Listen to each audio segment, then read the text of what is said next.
سلامونه. ملګرو د دې نه مخکې مونږه څومره ویډیوز کې دا خبره کړې ده چې فلسفه هغه مضمون دی چې هغه مونږ ته په دنیا کې چې دا کوم څیزونه دي که هغه مادي دي او که غیر مادي دي د هغې حقیقت مونږ ته ښایي. لکه چې دنیا کې کوم څیزونه دي نو دې کې ډېر زیات څیزونه داسې دي چې هغه مونږ ته ښه ښکاري خو په ایکچوال کې ښه نه دي، او ډېر زیات څیزونه داسې دي چې هغه مونږ ته بد ښکاري خو په ایکچوال کې بد نه دي. لکه د مثال په تور باندې مونږ ته دا بد ښکاري چې مونږ فیل شو، مونږ ناکامه شو، خو ناکامي یا فیل کېدلو داسې بد څیز هم نه دی څومره چې مونږ ګڼلی دی. لکه ډېرې پیرې ته داسې وشي چې یو ناکامي چې کوم دی نه بنده د هغې نه غټې کامیابۍ ته ورسوي، که چېرې په هغې کې هغه ټایم هغه پاس شوی وی نو دومره کامیابۍ ته به نه ورسېدلی.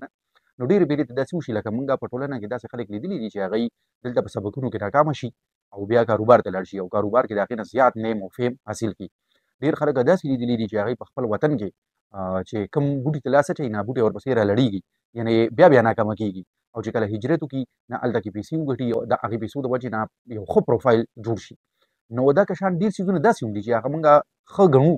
خو هغه ایکچوال کې ښه نه دي یا ښه دي خو دومره ښه نه دي څومره چې مونږ ګڼلي دي. په هغې کې یو شهرت دی، مشهورتیا ده. د نن په زمانه کې چې دا د سوشل میډیا دور دی، میډیا دور دی، نو په دې کې خو هر یو سړی په زړه کې دننه دا یو ارمان او یو خواهش لري چې د دې هم ویډیوز پوسټس دا دې وایرل شي او دې هم د نورو په شان د دې په زرګونو کې لکونو کې میلیونز کې فالوورز وي، او چې چېرته ځي نو چې خلک وایي چې دا وګوره فلانکې راغی. حالانکې دا خلک دوی ته د دې پته نشته چې د شهرت څومره ساید افیکټس دي او د شهرت چې څومره فایدې دي، نو د هغې نقصانات او تاوانونه چې مونږ وګورو نو اخره کې مونږ په ایزیلي دا کنکلود کولی شو چې شهرت دومره ښه څیز نه دی چې څومره مونږ ګڼلی دی. ځکه چې اول خو ګورئ دا اسانه خبره ده چې شهرت خو هم په دوه قسمه دی که نه، لکه مشهور خو فرعون ابوجهل او نمرود هم دی. نو آیا څوک په دې زمانه کې دې ته تیار شي چې خپل ماشوم نه به نمرود فرعون یا ابوجهل نوم کېدي؟ نه، خلک نوم کېدي ابراهیم موسی او محمد، تر دې پورې چې خلک نوم کېدي بلال، چې د حسب او نسب لحاظ سره یا د شکل د صورت لحاظ سره هغه څنګه و، خو کردار یې چې کوم دی نو دومره جاندار و چې خلک د بلال نوم کېدي. بیا شهرت خو صرف حاصلول نه دي که نه، شهرت هضمول دي، دا مینیج کول دي. ډېر زیات خلک زمونږ په دې زمانه کې چې مشهوره شي د شهرت نه پس داسې په ګډ وډو سره شي په غلطو لارو باندې روان شي چې د هغه شهرت هغه لا د فایدې په ځای نقصان ورکړي، هغه د نیکنامۍ په ځای باندې یو لویه بدنامي د هغې نه جوړه شي. د نن په ویډیو کې په دې باندې بحث کوو چې دا شهرت چې دی د دې اول فایدې څه دي او بیا به نقصانات او فیصله به اخره کې تاسو په خپله کوئ چې ښه څیز دی او که بد څیز دی. لومړی فایده یې دا ده چې اټ از ا سورس اف اپرچونټیز، دا تاله ډېر زیات مواقع درکوي. لکه عام خلک چې دي نو هغوی ډېرې پیرې ته داسې ځایونو ته تلل غواړي خو هغوی د دې د وجې نه چې د هغوی څه پېشان نه وي نو هلته کې نشي تللی. دغه مشهوره خلک هغې ځایونو ته په اسانه باندې ځي. دغه مشهوره خلک د پاسپورټ او د نادره په دفترونو کې کټارونو کې نه ودرېږي، بلکې د خپل نیم او د فیم د وجې نه هلته کې هم دوی له پروټوکول ورکولی شي او دوی له کار هم ایزیلي اسان د دوی کېږي. زمونږ ډېر کارونه چې دی نو ډېر ورپسې مونږ وکړېږو هغه نه کېږي، او د دغه مشهوره خلکو په یو ټلیفون کال باندې هغه کار وشي. د اپرچونټیز نه پس چې کومه دویمه غټه فایده ده نو هغه دا ده چې په دې وجه باندې چې د دوی خو ډېر زیات فالوورز وي او د دوی یو نوم وي، نو چې د دوی کله یو نوم وي نو دوی ته دا یو اډوانټېج حاصلي چې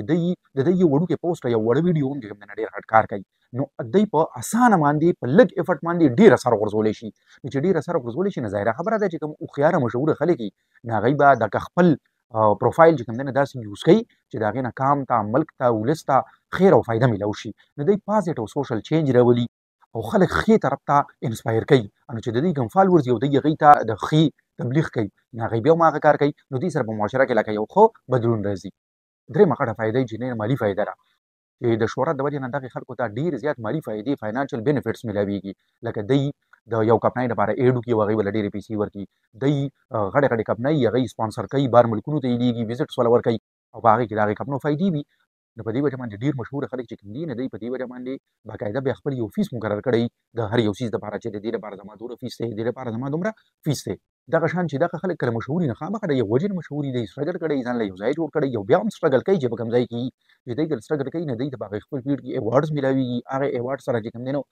نغد انعامونه ومي، داسې هم دوی ته فاینانشل بینیفټس میلاویږي. او ظاهره خبره ده چې څوک په کوم فیلډ کې مخکې تللی دی، ځان له یو ځای جوړ کړی دی، نو هغه یو د هارډ ورک نه پس جوړ کړی، او چې چا هارډ ورک کړی یو ځان له ځای جوړ کړی نو د هغوی په سوسایټۍ کې عزت هم وي، یعنې شهرت بلخوا د عزت هم یو لویه ذریعه ده. اوس راځو د دې نقصانونو او تاوانونو طرف ته. نو لومړی نقصان یې خو دا دی چې پرایویسي مکمل ختمه شي. نو موږ چې کله په بازارونو کې یا په لارو کې روان یو نو موږ عام خلک یو، موږ ته د چا خیال نه وي، خو چې کله دغه مشهوره خلک چې یو ځای کې روان وي او یا زمونږ د پښتون وطن کې لکه یو ځای ته دعا له راشي، جنازې له راشي، ټولو خلکو ورته خیالي. نو زمونږ عام خلک چې کوم دی په تړ وړ کې نه دی د ناپوهۍ د وجې نه دی چې د چا نه متاثره وي، نه هغه سړی ده ته داسې ښکاري لکه چې دی انسان نه وي بلکې یو سوپر نیچر مخلوق وي. حالانکې هغه هم انسان وي، هغه سره د انسان هغه ضرورتونه او تقاضې لګېدلي. نو چې هغه سره تقاضې لګېدلي نو هغه هغه ټایم کې بیا دومره زیات لکه مطلب دا دی هغه ناجوړه دی. دا خلک دا نه منېږي چې دی به ناجوړه کېږي، حالانکې هغه هم ناجوړه وي، نه په تکلیف کې وږي. نو که هغه دې تکلیف د وجې نه خلکو نه ډډه کوي یا د خلکو نه دغه کوي، بیا خلک نورې خبرې جوړوي. څوک وایي متکبره شوی دی، بد رد ورپسې خلک وایي. نو دغه چې پرایویسي ستا ختم شي، ته داسې شي چې د خلکو لپاره یو پبلک پراپرټي جوړه شي، او چې کله پبلک پراپرټي جوړه شي نو بیا په تا پسې خلک په سوشل میډیا باندې پوسټونه هم ورکوي. مطلب چې د ازادۍ او د خپلې مرضۍ هغه ژوند تېرولو هغه خبره چې کوم وي نه ترې د منځه وځي. او ډېرو ځایونو کې دغه خلک چې وي نه چې دی یو ځای ته لاړ شي نو د دې که زړه ډېر غواړي چې زه دې دا کار وکړم، دې رسټورنټ ته دې لاړ شم، دې پارک ته دې لاړ شم. مطلب ډېرې خبرې پکې داسې وي چې هغه بیا دی که غواړي هم نو هغه نشي کولی. دویم غټ نقصان یې چې کوم دی عوامي دباو دی، ځکه چې ستا کوم فالورز دي هغه فالورز ستا پرفیکټ غواړي، او هغه فالورز چې ستا نه کوم امیدونه ساتي نه هغه امیدونه باندې به هر وخت ته کوشش کوي چې ته پرې پوره وخېږي. د دې څه تاسو له یو مثال در کوم د هغې نه به تاسو مکمل کلیر شئ. هغه دا دی چې عمران خان اوس په جیل کې دی. نو که چېرې د عمران خان د پاټۍ دا کوم مشران دي دوی سوره پیرې ته تللي هم دي او عمران خان ته یې دا ویلي دي او یا ورته اوس وایي چې فوج سره په مزاحمت باندې نه کېږي، په مقابله باندې نه کېږي. پاکستان کې چې سیاست کوي نو فوج سره به مفاهمت کوي، نو موږ هم پکار دي چې موږ ورسره مفاهمت وکړو. نو عمران خان که په خپله هم دا زړه وغواړي خو د یو څه مفاهمت په لاره باندې نشي تللی. ولې د مفاهمت په لاره باندې نشي تللی؟ ځکه چې دی وایي چې ما خو اوس یو نریټیو بیلډ کړه، ما یو بیانیه جوړه کړه او هغه بیانیه مکمل د فوج خلاف ده. زما چې کوم فالورز دي هغوی ټوټلي اوس چې کوم دی فوج پسې اړم دي، هغوی ته په مورچو باندې پراته دي. زه به اوس دغه خلک د دغه ځای نه څنګه راوباسم؟ اوس که دی غواړي هم دی نشي تللی، عوامي دباو دی. بله چې که د پاټۍ د مشرانو د عمران خان ته دا هم وایي چې نواز شریف یا زرداري سره پیپل پاټۍ او مسلم لیګ سره ډېره دښمني وشوه، د ټکراو سیاست ډېر وشو. اوس د ټکراو د سیاست په ځای باندې د ملک د ښې لپاره په یو لاره باندې تګ پکار دی، یو ځای ناسته پکار ده. نو عمران خان دا نشي منلی، که د هغه زړه غواړي نشي منلی. ولې؟ ځکه چې هغه به وایي چې ما خو د تېرو 15 کالو نه دې خلکو ته همدغه ویلي دي چې دا غله دي، دا ډاکوان دي، دا ملک دی تباه کړی دی، نو او زه دوی سره نه کښېنم، غلو ډاکوانو سره نه کښېنم، نو اوس به زه څنګه هغه ځای ته ځم؟ نو اکه د عوامي دباو خبره شوه. بل یاد وساتئ چې کله هم یو سړی مشهور شي نو د ده چې څومره فالورز وي نو د هغې برابر خو نشي کېدی، د هغې نه ډېر کم وي، خو بیا هم د ده مخالفین به وي. نو هغه مخالفین لکه مثال په طور باندې که یو په 10 باندې هم کم وي نو بیا هم ډېر زیات دي. یو سړی دی د هغه 1 بلین فالورز دي، دا 1 بلین فالورز هغه فالورز دي چې هغه په ایکچوال کې په ده باندې مین دي. نو چې دغه خلک یې مینوال دي نو اوس چې 1 ملیون دي نو که د دې په 10مه حصه باندې د ده مخالفین وي نو هغه به 1 لاک وي. نو چې 1 لاک نه 1 لاک ولې کم دي؟ نو مطلب د خبرې دا دی چې یو سړی کله مشهور شي نو یا د څه وجې نه یا کله نه کله وداوټ اني ریزن څه وجه به نه وي، د حسد د وجې نه، د جیلسي د وجې نه ستا به خلک مخالفین وي. او بله دا هم یو خبره ده چې تا ته ډېرې غټې مالي او بدني خطرې هم پېښې وي ستا د دې شهرت د وجې نه چې موږ څنګه ووایو که نه چې ستا مخالفین پیدا شي نو دغه مخالفین کله نه کله په خپل مخالفت کې تر دې پورې لړ شي چې دوی په تا باندې حمله هم کولی شي، تا ته نقصان هم رسولی شي، بدني درته هم رسولی شي، مالي درته هم رسولی شي. او مالي خو که چېرې یو سړی دی هغه کارپوریټ سیکټر کې بزنس چې کوم ورلډ دی په دې کې ځان له یو ځای جوړ کړی دی نو بیا په دغه کې خو چې کوم ستا کمپیټیټرز دي نو هغوی داسې یو موقع هم چې کوم دی نه د لاسه نه ورکوي چې په هغې کې تا ته نقصان ورسوي، مالي درته نقصان ورسوي او تا لاندې راوغورځوي. ځکه چې کاروبار دنیا خو دومره بېرحم دنیا ده، هغې کې خو هېڅ چېرې هم یو سړی دا نه خوښوي چې ته د هغه نه مخکې لاړ شي. چې اوس یو میاشت نیمه مخکې په بلوچستان کې په پنجکور کې په یو قافله باندې حمله وشوه او په هغې کې چې د پنجکور کوم ډي سي و نو هغه پکې مړ شو. اوس دغه ډي سي چې کوم پته نشته چې د کومې علاقې و، د دغې خلکو چې چا پې حمله کړې ده نو دا زه تاسو ته ویلی شم چې د دغې خلکو دې ډي سي سره هېڅ دښمني نه وه، هېڅ پرسنل کلیش یې ورسره نه و. د ده ګناه صرف او صرف دا و چې د ډي سي و او دغه خلک چې کوم چې کوم د سټیټ خلاف وي، د ریاست د حکومت خلاف وي نو دوی ته سافټ ټارګېټ چې کوم ځای کوم میلاو شي دوی په هغې باندې حمله کوي. نو که دغه سافټ ټارګېټ یو داسې شریف النفس ایس یو ډي سي هم کیدی شي